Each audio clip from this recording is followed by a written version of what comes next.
شوف تحليل العلامة بتاعهم كابتن جاليليو اللي هيقول لك الزمالك ليه خد الرخصة والزمالك عايز يستعد لدوري أبطال أفريقيا، على أساس طبعا إن هم يروحوا ياخدوا دوري أبطال أفريقيا.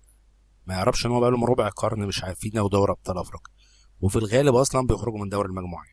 ولكن يعني إيه، بيدي لنفسه أمل هو لماذا والنادي. أخذنا الرخصة؟ اتفرج أنا لا معايا. أعلم لماذا أخذنا الرخصة. يعني لو أنا أخذت الرخصة علشان أشارك في دوري أبطال إفريقيا في هذا الموسم اللي كله معتركات، أهم معترك أنا داخله، أنا لو حاربت الدنيا كلها، لو وفرت كل جهودي، لو قدرت ان انا الم من هنا واخد تبرعات من هنا وقروض حسنه من هنا ومدخرات من هنا علشان اشارك في دوري ابطال افريقيا من اجل الاستعداد الامثل لدوري ابطال افريقيا، لكننا بنفاجئ ان شهر يوليو بينتهي والزمالك لم يبدا فتره الاعداد بعد.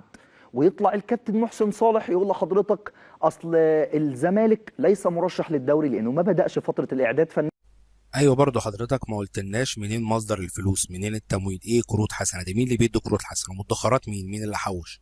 هل الحاجه اللي كانت اتبرعت بالحلقه عشان فرجان الساسي رجعت اتبرعت لكم تاني؟ ما حد يعرفنا يعني جبتوا الفلوس دي منين، من اين لك هذا؟ موضوع غريب بصراحه يعني. وبعدين طبعا ليه حق كابتن محسن صالح يطلع يقول له انتوا مش مرشحين لحاجه. الدوري فاضل عليه كام يوم وحضرتك لسه ما عملتش اصلا الاعداد بتاعك، لان انت معكش فلوس تدي للعيبه المتاخرات بتاعتها. فبالتالي انت مش عارف تعمل اعداد، مش عارف تجمعهم لمعسكر، مش عارف هتجيب مين مدرب. لسه مؤخرا قررت ان انت هتخلي معتمد جمال هو المدرب.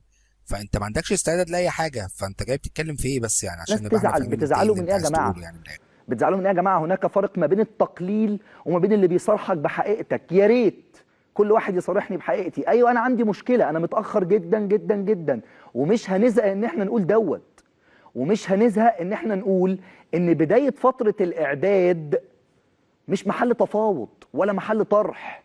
ان الفرقه تبدا تستعد ولو بشكل مش 100%، مش محل طرح، دي امور بديهيه وابجديه. اسال اللعيبه نفسها، اسال اللعيبه نفسها اللي عماله تتمرن بشكل فردي، عايزه تنزل فتره الاعداد، عايزه تبدا، عندهم رغبه ان احنا ما نتاخرش اكتر من كده. ما الموسم اللي فات يا جاليليو، اصل الموسم، بصوا، اسوأ حاجه انك تستسيغ الاستثناء. الاستثناء من اسمه حاجه بتحصل مره واحده.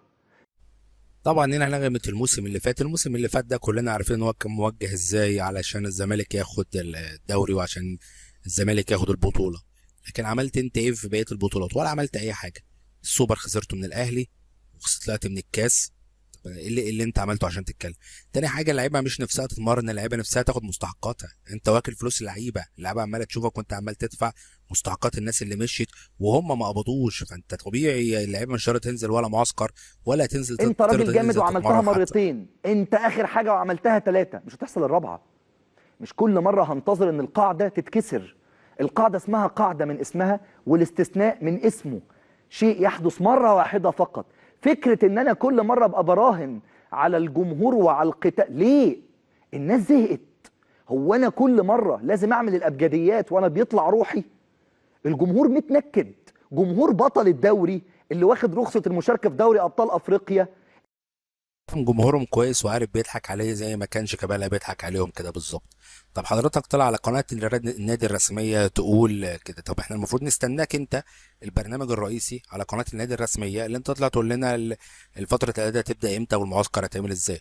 لكن انت طالع تقول ازاي ما عملناش وازاي ما سويناش. طب اللي ما هنسأل بيستعد مين لو مش للمشاركه هنسألك؟ في اكبر بطوله بعد غياب 3 سنين عنها متنكد ليه؟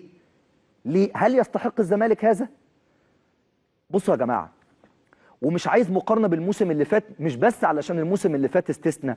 انت الموسم اللي فات اصلا استعديت بشكل كويس، الناس بتنسى.